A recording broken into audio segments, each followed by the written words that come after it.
यमराज जो हमको दंड देते हैं वो महात्मा विदुर के रूप में कैसे उन्हें जन्म लेना पड़ा? तो ये एक मांडव्य ऋषि के श्राप के कारण। मांडव्य नाम के एक ऋषि हुआ करते थे। जिस राज्य में उनकी कुटिया थी उस राज्य में राजा के यहाँ एक दिन 4 चोर आए और चोरी करके भाग रहे थे। राजा के सैनिक पीछे पीछे अपनी जान बचाने के लिए, और ये चारों चोर क्या किया, मांडव्य ऋषि के आश्रम में चले गए। बोले ये साधु के आश्रम में तो राजा के सैनिक आएंगे ही नहीं, तो वो उस साधु के आश्रम में जाके छिप गए। राजा के सैनिकों ने क्या किया, वहां उनको पकड़ लिया। साथ ही साथ उन्होंने क्या किया, मांडव्य ऋषि को भी उठा लिया। बोले साधु का भी इसमें कोई ना कोई हाथ जरूर होगा।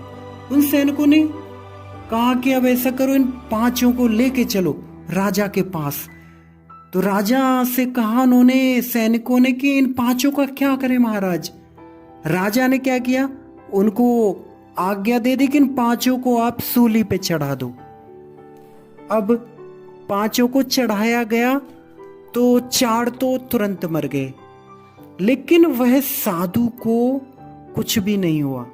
3 दिन तक उसे कुछ भी नहीं हुआ। तब राजा के नौकर आए डरते हुए और महाराज को बोलते हैं वो 4 तो मर गए पर वो जो साधु है उससे कुछ नहीं हुआ महाराज। राजा भी कांप गया। निश्चित हो ना हो हमसे कोई गलती हो गई है, कोई अपराध हो गया है। राजा तुरंत दौड़ता हुआ साधु के पास आए और उनको नीचे उतारा, प्रणाम किया, हमें क्षमा कर दो महाराज, हमसे गलती हो गई।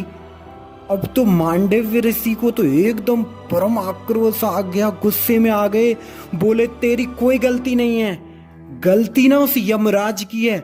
वे सीधे गए यमराज के पास और द्वार में वहां कहा, अरे यमराज, धर्मराज बताओ, मुझे 3 दिन सूली पर चढ़ाया गया, ये मेरे कौन से किस कर्म का फल है, किस अपराध का फल है जो मुझे इतना दंड मिला, जिसके कारण मुझे 3 दिन तक सूली पर चढ़ाया गया।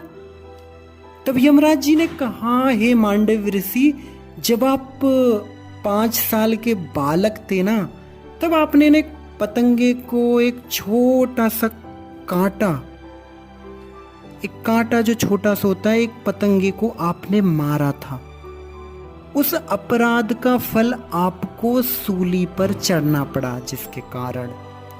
मांडव्य ऋषि कहते हैं कि 5 साल का बालक, अरे वो तो किंकर्तव्य विमूढ़ होता है। 5 साल के बालक को तो कोई ज्ञान ही नहीं होता है कि क्या करना क्या नहीं करना। चलो फिर भी मान लेते हैं 5 साल के बालक ने कांटा मारा, तो मुझे भी कांटा मारो ना, 1 नहीं चलो 10 मारो, सूली पर चढ़ाना ये न्याय ठीक नहीं है। तुमने शूद्र की तरह न्याय किया है। मैं तुम्हें श्राप देता हूं कि तुम जाओ शूद्र बन जाओ, तुम शूद्र के घर में जन्मो। मांडव्य ऋषि ने श्राप दिया और इसीलिए यमराज जी का जन्म शूद्र के घर पर एक दासी के गर्भ में महात्मा विदुर जी के रूप में हुआ। अब यहां पर एक क्वेश्चन हो सकता है कि भाई यमराज को भी किसी का श्राप लग सकता है? अरे यमराज को यदि लोगों को श्राप लगने लगा तब तो वो बेचारे का स्थान ही ठिकाने पर नहीं रहेगा, क्योंकि यमराज का तो काम ही होता है दूसरों को दंड देना, और जिनको दंड मिलता है और फिर वो तो गालियां, वो तो बद्दुआ, वो तो श्राप देते ही रहते हैं। तो क्या यमराज को भी श्राप लगता है?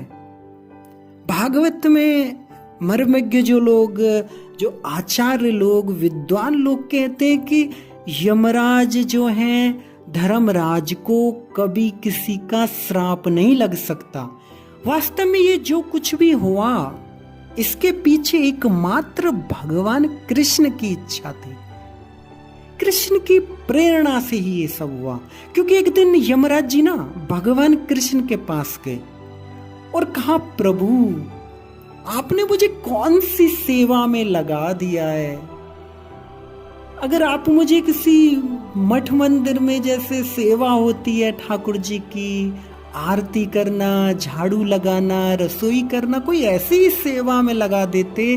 प्रभु मुझे तो आप पापियों को धोने की सेवा में आपने मुझे लगा दिया। रोज सुबह उठकर पापियों का दर्शन करना, उनकी धुलाई कुटाई करना, मारने काटने की सेवा आपने मुझे दे दी।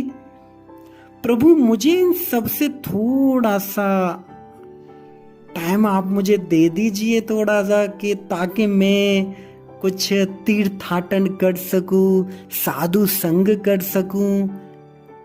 वास्तव में यमराज की ये इच्छा थी कि नरक में लोगों को दंड देने की सजा वो देते हैं, उससे थोड़ा लीव लेकर वो साधु संग करें।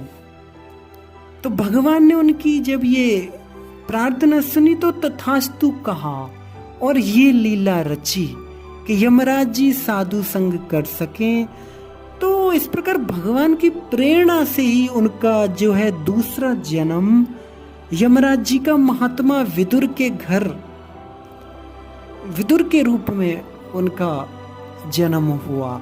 और आप सभी जानते ही हैं कि महात्मा विदुर कितने महान थे, कि भगवान जिनके यहाँ पर, जिन्होंने